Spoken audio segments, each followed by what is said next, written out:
ଆଉ 3 ସେକେଣ୍ଡ। 1 2 3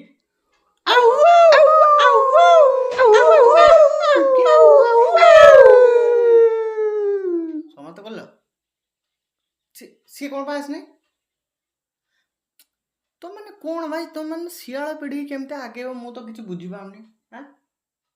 ସନ୍ଧ୍ୟା 7 ମାନେ ସନ୍ଧ୍ୟା 7, ଠିକ୍ ଅଛି। ତମମାନେ ଯଦି ରାତି 8ଟାରେ ଆସିକି ଭୋକିବ, ସେତେବେଳେ କିଏ ଆଉ ଥିବ? ଛୋଟ ପିଲାମାନେ ସେତେବେଳେ ଶୋଇପଡ଼ିଥିବେ। ଲାଭ କ'ଣ? ତମେ କାହାକୁ ଡରେଇବ? ତମ ଶିଆଳ ଜାତିରେ ତମେ ଇଜ୍ଜତଟା ରଖିବ କେମିତିଆ?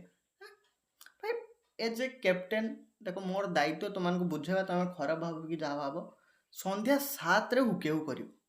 କଲ, ତାପରେ ତମେ ମାର୍କେଟିଂ ଯାଅ, ଯୋଉଠି ଗର୍ଲଫ୍ରେଣ୍ଡ ସହିତ ବୁଲ।